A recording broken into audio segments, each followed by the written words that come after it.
Hey everybody, in this video we are going to be discussing the types of loads that we can expect when we are analyzing structures. So types of loads acting on structures, okay? So the first thing we want to write down is how do we determine the magnitudes of the types of loads that we can experience on structures. So let's write this down. We're going to say we use building codes, standards, and design specifications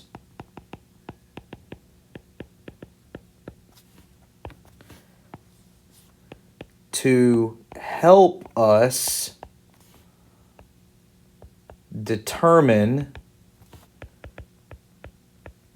information about types of loads acting on a structure. Okay, now one of the main sources of references that we use to help us determine information about a kind of load acting on a structure is the International Building Code, IBC. Okay, so that's an example of a code.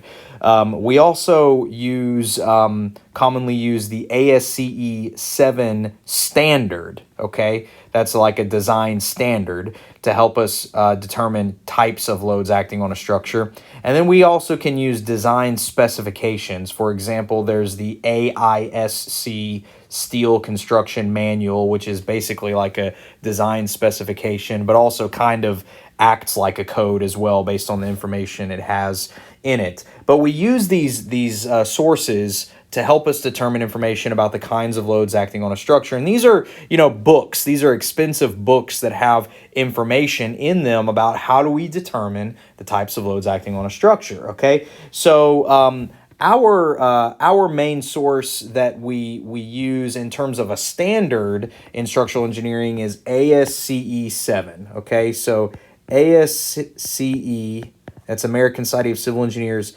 7 is a primary source for a design standard in structural engineering. Okay, so right now ASCE 716 is currently out. The 16 indicates the year 2016, and later this year, it's 2022, later this year, ASCE 722 is going to be released. So, in fact, it may have already had like a pre-release, but it's going to be more widely released and used by people later this year, 2022. So I'm going to be, referring to ASCE 716 for the time being and for the purposes of this video. I personally don't even have a copy of ASCE 722 yet, but I'm probably going to get that here soon, okay? So again, ASCE stands for American Society of Civil Engineers, okay? So what this can help us do is we can categorize our loads acting on a structure as one of the following. So we're going to say structural loads can be categorized as the following. We can have something called dead loads. Okay, so what are dead loads? Well, dead loads are permanent loads acting on a structure that are expected to be present for the life of the structure.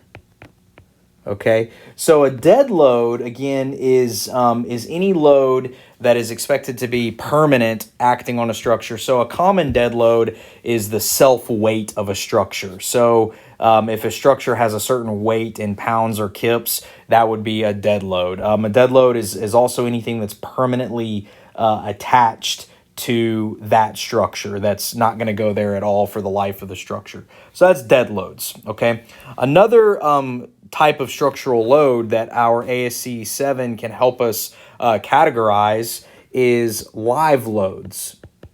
Live loads. Okay, so live loads are non-permanent loads acting on a structure. Okay, so a live load may be there sometimes and it may not be there other times. For example, when you have a building, okay, people walking in a building, people being present in a building, the weight of people in a building would be considered a live load, okay, because people are not always going to be standing still inside of a building, right? If you have like a school building, people will be in there for several hours a day, and then for other parts of the day, people won't be there, okay? A lot of times traffic loads, so loads on bridges due to cars and trucks, are considered live loads because you may have a bridge that is not going to be, in the middle of a traffic jam all day, every day. You have cars moving over it, so they're there sometimes and they're not there other times. So these are quick examples of live loads. We also have category environmental loads. Environmental loads. Okay, these are exactly what they sound like. They are caused by the environment. Now, environmental loads may be there all the time or they may not be there very much. So environmental loads include loads caused by wind, rain, snow, floods, and earthquakes. Okay?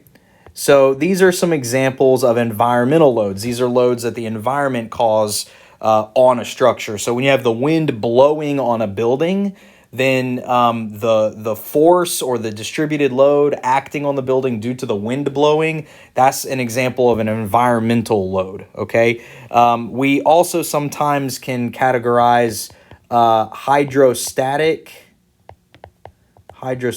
loads. So that's like water standing still. You can count that as an environmental load. I have seen sometimes hydrostatic loads be counted as dead loads if they're always there. I've also seen hydrostatic loads be counted as live loads if they're there sometimes and not there other times. Sometimes environmental loads are caused by soil pressure, okay? So if you have like a retaining wall holding back soil, you may call that an environmental load. I have seen that be called a dead load if you have a retaining wall always holding back soil forever for its entire life. I've also seen it be called a live load. So hydrostatic and soil loads are could be categorized in one of the other categories sometimes. So another aspect that we must consider for a structure during the design and analysis process is a structure's risk categorization. So what is that? So let's go ahead and summarize that. We're going to say structures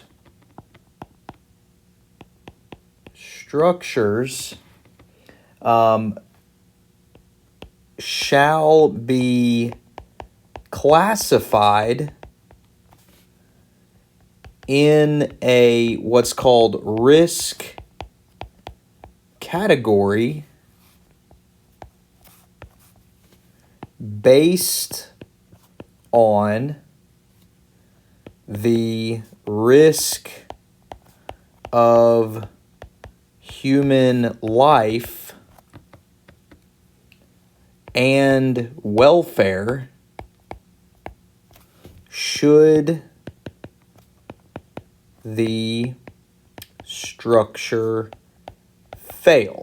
Okay, now this is paraphrased. I just paraphrased this from our ASCE 716 section 1.5 resource. Okay, so according to ASCE 716, table 1.5-1, we can categorize structures based on a risk category for different types of environmental loads, in particular flood, wind, snow, earthquake, and ice loading. Okay, so this table 1.5-1 in ASCE 716 discusses 4 different risk categories. Okay, so we can say ... risk category 1 through 4. Okay, now depending on, again, how at risk human life is in the incident or the possibility of a structural failure, your structure should be categorized in one of these 4 risk categories summarized in this ASCE 716 table. So a risk category 1 structure would be a structure that has a low risk to human life in the event of a failure. So that would be like, for example, an abandoned warehouse, or maybe a warehouse that's going to be designed just to house old machinery or car parts, and there's not, any people occupying it, for example. A risk category 4, which is a higher risk category structure, would be a structure that is designated as like an essential facility or a life-critical facility, like a hospital, for example. And, a school building, that could be, maybe either risk category 3 or 4, depending on, the judgment of the engineer that's designing that, okay? So going hand in hand with this risk category determination is something called an importance factor. So ASCE 716 table 1.5-2 gives importance factors